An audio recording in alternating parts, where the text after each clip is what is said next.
We are 2 minutes early today.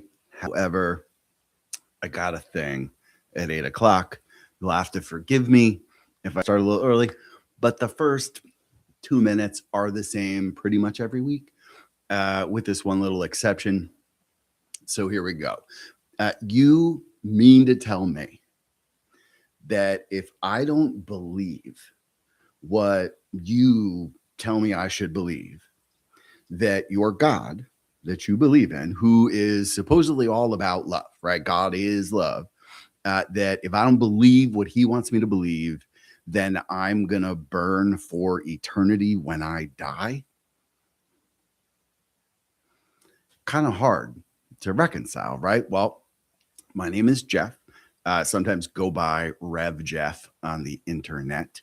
And what I would love is if you would allow me to kind of be like an acting pastor in your life for the next 20 minutes or so, by sharing with you what God has revealed to me through studying the Bible and really trying to apply what it teaches to my life.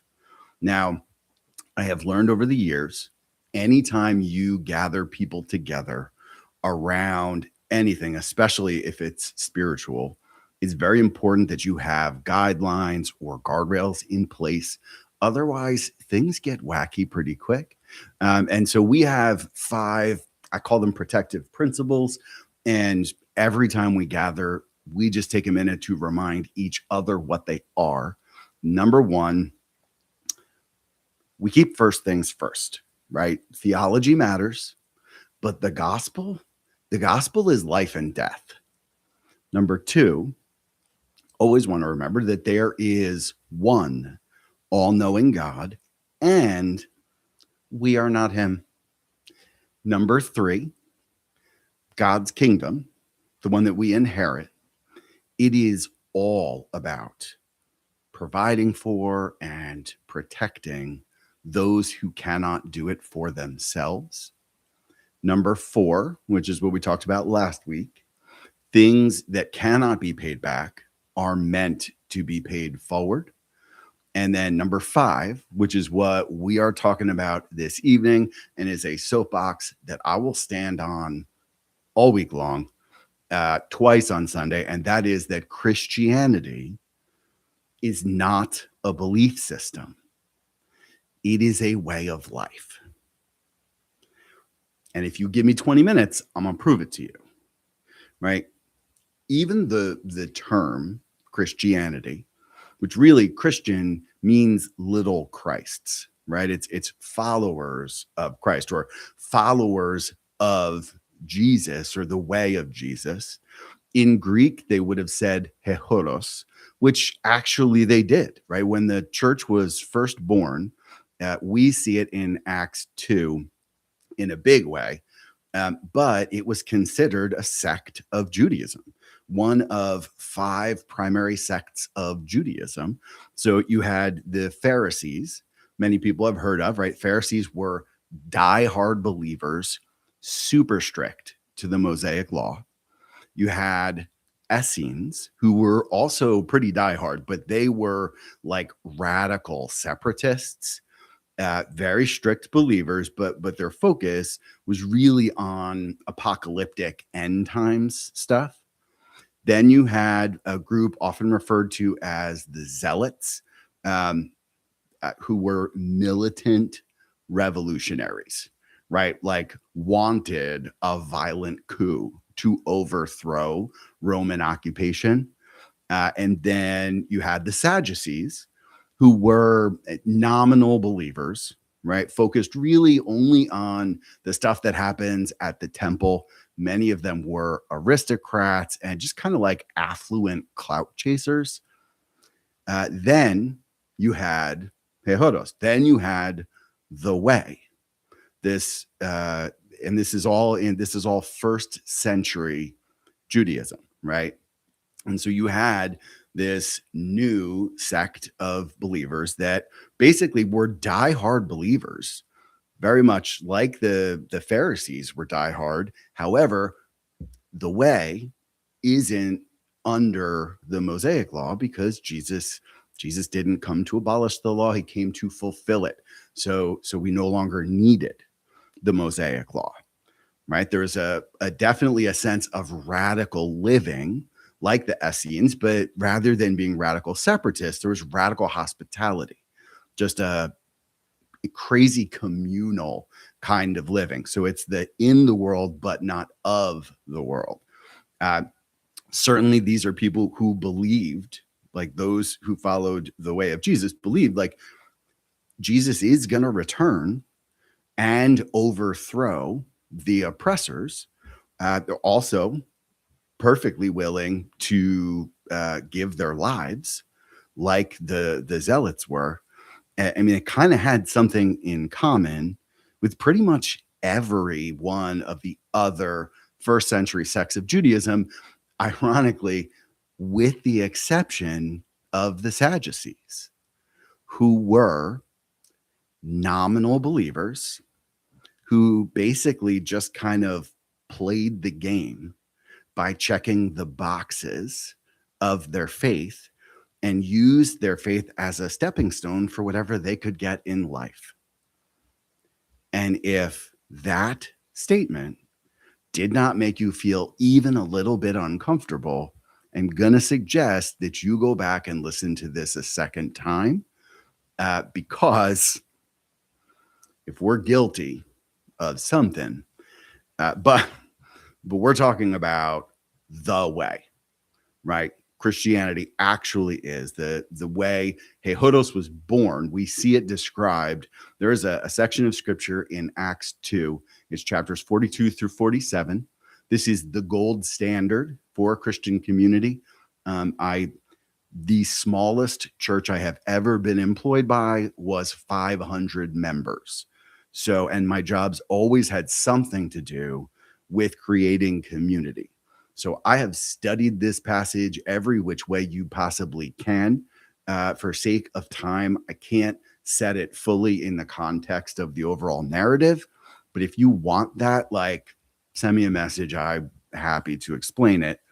You just need to trust me that this is the snapshot we have of the Jehodos when it's first kind of popping on the scene. It says this, picking up in verse 42. They devoted themselves to the apostles' teaching and fellowship, to the breaking of bread and to prayer. Everyone was filled with awe at the many wonders and signs performed by the apostles. All the believers were together and had everything in common. They sold property and possessions to give to anyone who had need. Every day they continued to meet together in the temple courts. They broke bread in their homes and ate together with glad and sincere hearts, praising God and enjoying the favor of all the people. And the Lord added to their number daily those who were being saved.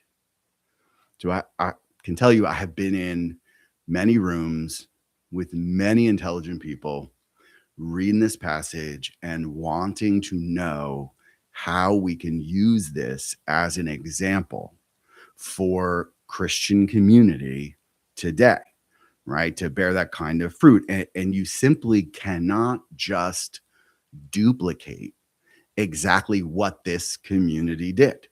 And you might say, oh, well, if you were committed enough, then you could blah, blah, blah. But like, let's just be for real for a minute. Like, think of some of the things that they actually did, and then try and convince yourself that you could do this now.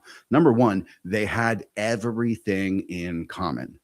Whether the word socialism freaks you out or excites you, it's just not a type of living that is going to function in the culture we currently live in. If we're going to be in the world, even though we're not of it, some things we got to worry about there. Two, we won't even touch the fact that they are selling their property and possessions to give to whoever had need, but they're giving it to whoever was in need. No need for identification, belonging, testing whether or not you're going to be back here next week with the same need. None of that. right? It says that they met daily in the temple courts, which, to be fair, was a part of Judaism at the time. Like that was kind of actually a normal cultural thing. But we're talking about, could you actually duplicate this today? I have tried. I suggested once at a church the idea of teaching a class that would require multiple meetings a week for a period of time, and people looked at me like I was nuts. Every day, like barely get to see my kids every day. Uh, and it tells us that they enjoyed the favor of all the people.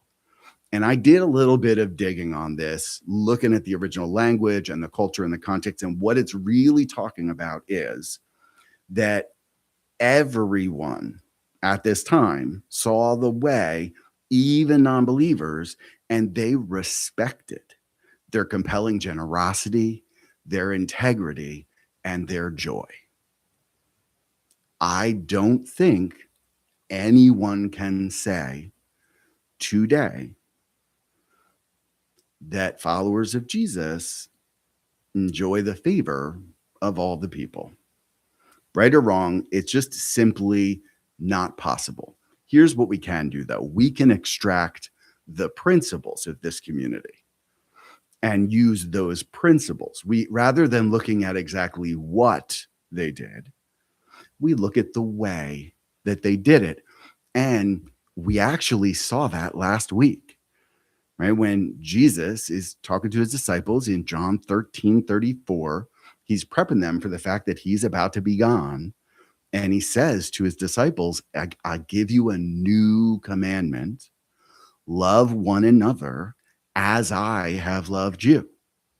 Like people will know that you are my disciples, that you are hehodos, you are part of the way by the way you love one another. And we established already that that love that Jesus showed, God's perfect love, goes first. It's why you can't pay it back, but have to pay it forward.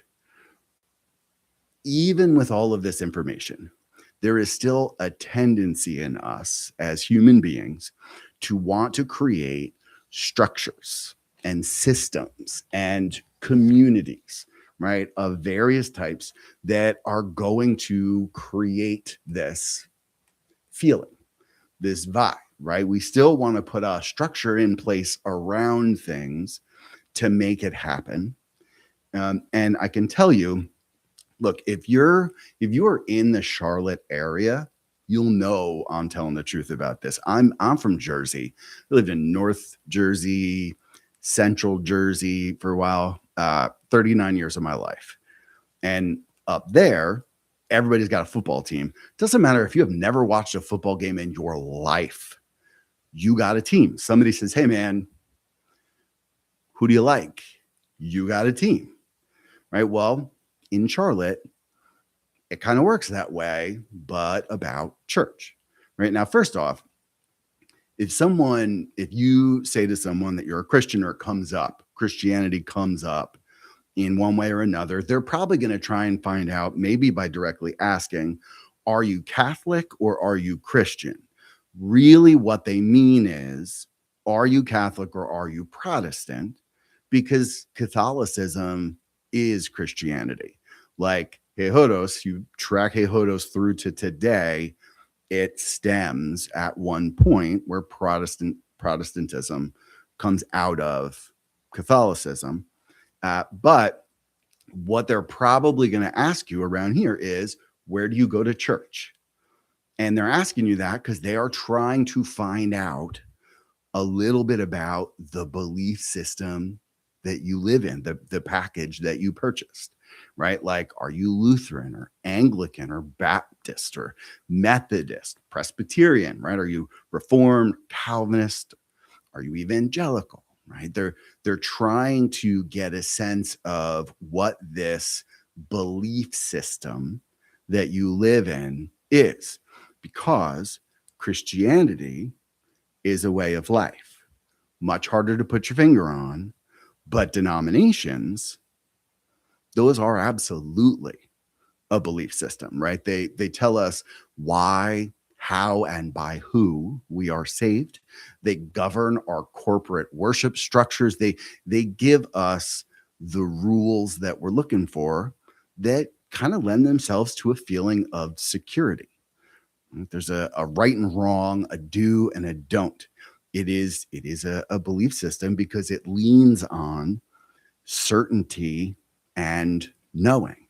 There is absolutely man-made power structures in place for legitimate reasons. When you sociologically, when you understand the process of institutionalization, you see how all these things happen kind of out of necessity. But the fact that there's a power structure by default means I can kind of climb it if I want to, right? In essence, they are a what, even though that what that they're doing is describing a way of doing something.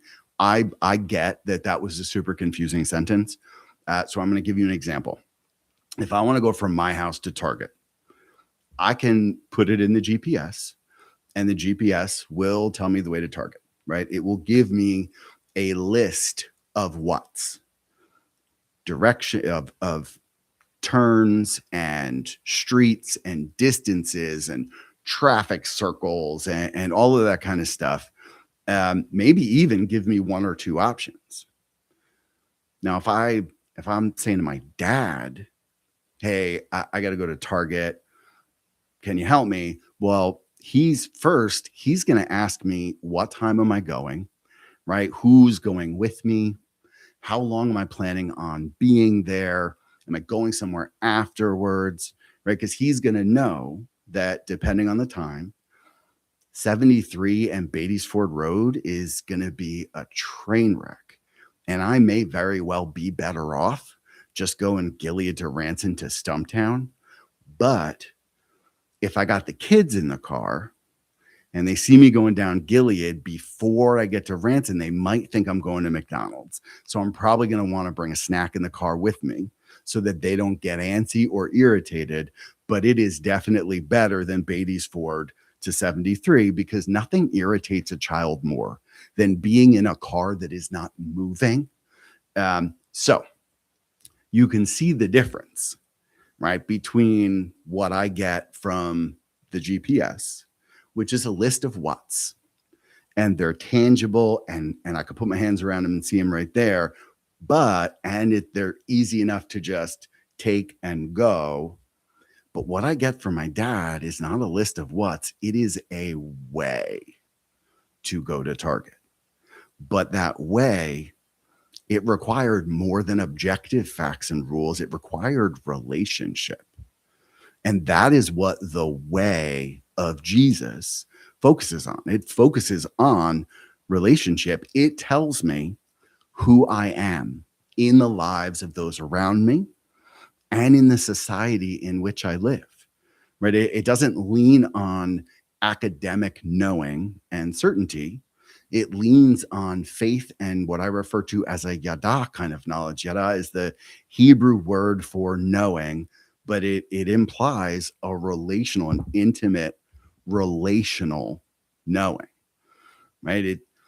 It also technically has a power structure, but that's the upside down kingdom, right? Like it shows me that what I strive for is serving others from the lowest possible position, that I am to be loving everyone, loving my enemies. It's less of a position, although there's a little bit of that in there, and more of a posture that I'm supposed to take.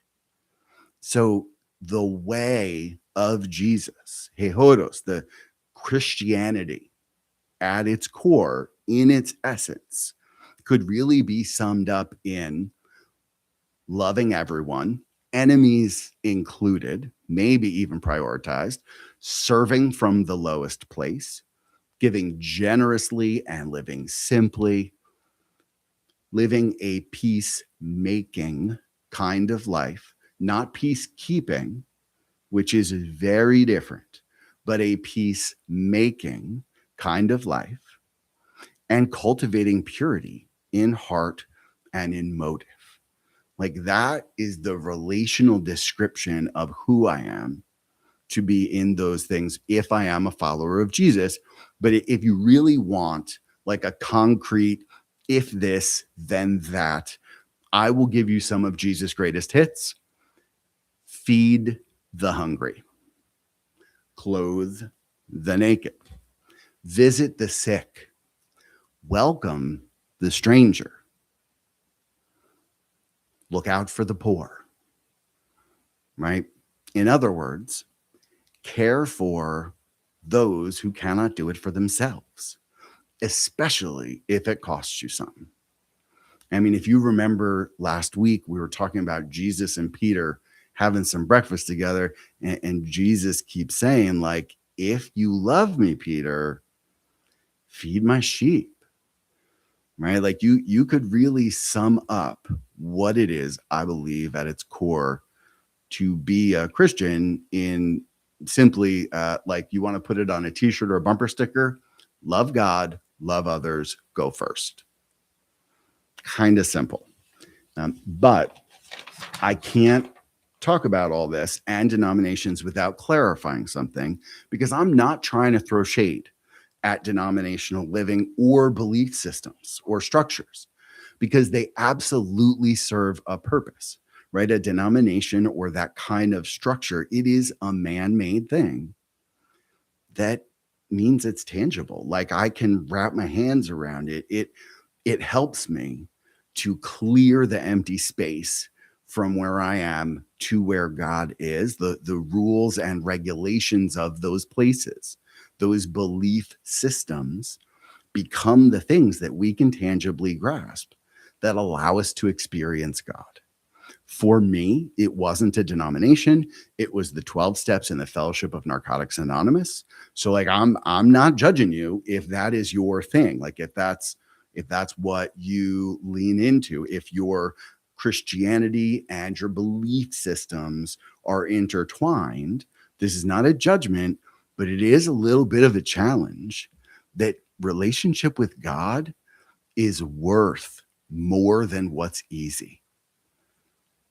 I mean, use it when you need it, but there is more. For me, like I hit a point for myself, again, no shade, for myself, where what I was experiencing in my relationship with God in the 12-step world, I felt like there was more, and I sought him in it. I took a chance.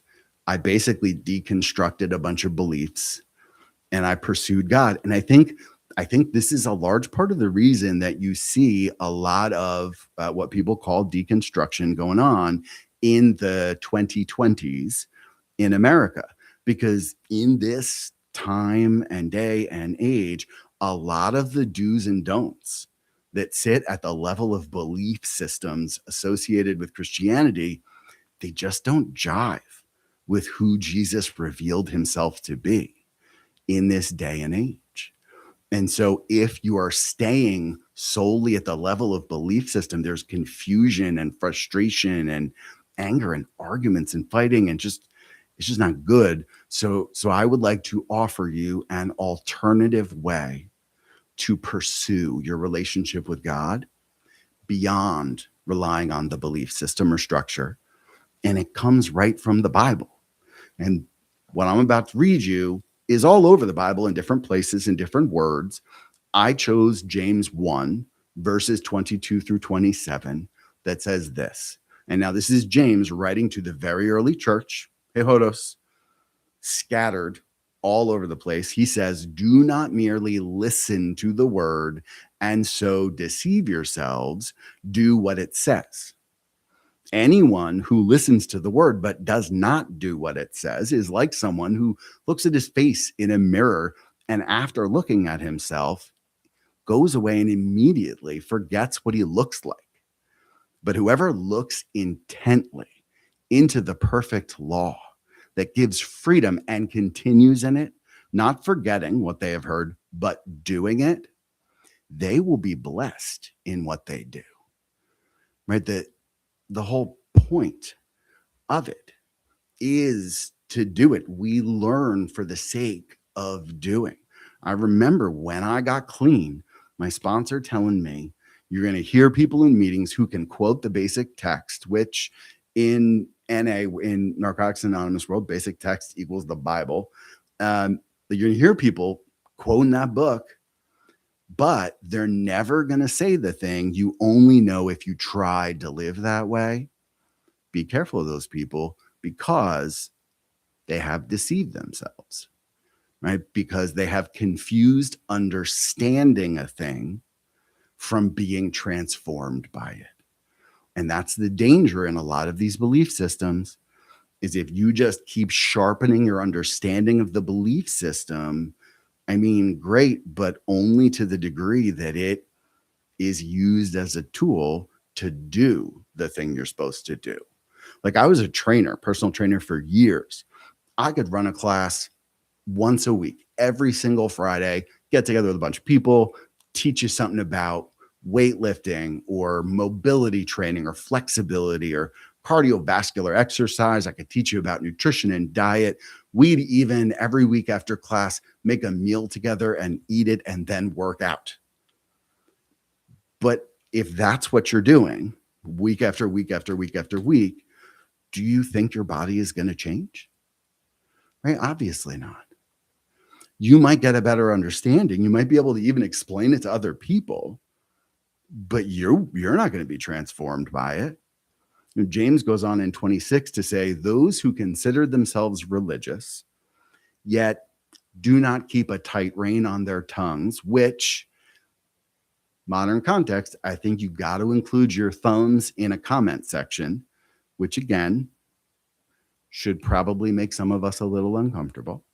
But those who consider themselves religious but do not keep a tight rein on their tongues or thumbs deceive themselves, and their religion is worthless. Religion that God our Father accepts as pure and faultless is this: to look after orphans and widows in their distress, and to keep oneself from being polluted by the world. Right? There's such a simplicity in it all. And I understand it can be very confusing because these belief systems that many of us were raised in or know are so intimately intertwined with our experience of God and his presence in our life that it's hard to parse it out and recognize what is part of the belief system and what is my Christianity, what is Jehoros in my life. I have a quick little litmus test that I will share that I think is useful. So if you're someone who records things or writes things down, it's 4 questions that you can just ask yourself that I believe will reveal whether you are living in the layer of belief system or are you a follower of Jesus? Number 1, am I applying what the Bible teaches to my life or yours? Enough said. Number 2, am I sacrificially giving to someone in need? Number 3, is my general temperament relaxed and loving or short and defensive? Number 4, if, and I think this is the cream of the crop, if I have to choose between correcting your beliefs or actively meeting a need in your life the way Jesus describes, like hunger, food, thirst, water, naked, clothes, wanderer, shelter.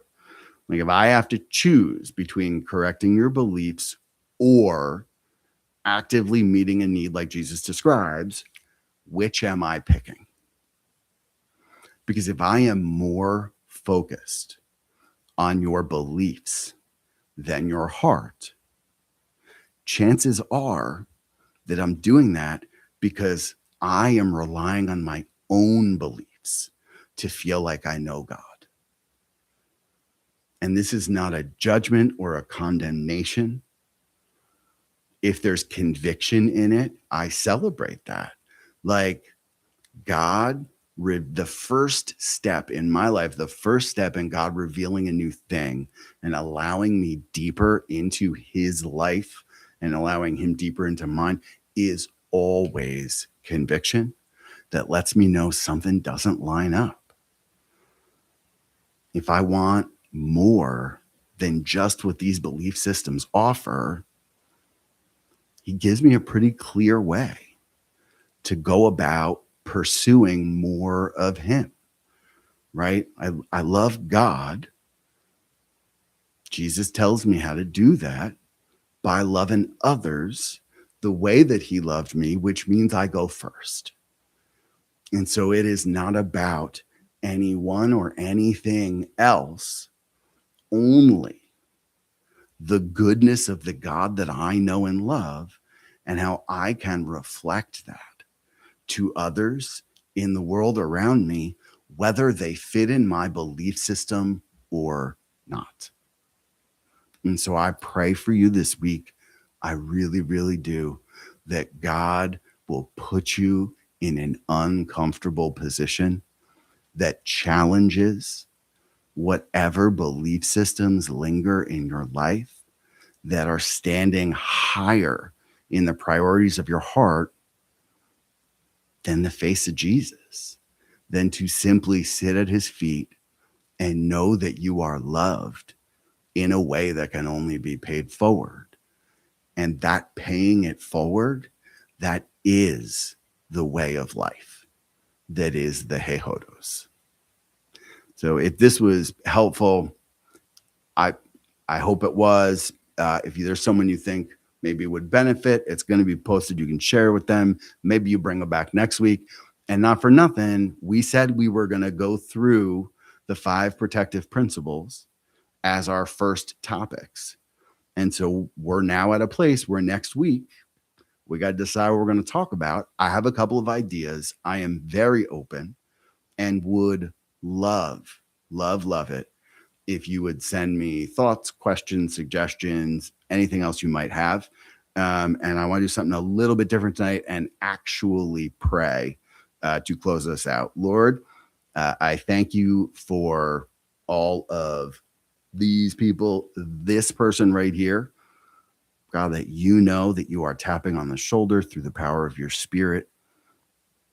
God, I pray that you would open them up to a deeper experience of you, that you would put them in situations and opportunities that their life could be a clear reflection of the beautiful, matchless, perfect love you show us, that we would actually, as followers of Jesus, be a light on a hill. God, that in times of darkness, we would bring light, not more darkness, not take advantage of what the darkness allows. God, but simply have a want for each and every person to know the peace, love, and joy that we have found in you. We pray these things in your name. Amen. All right. I will see y'all next week.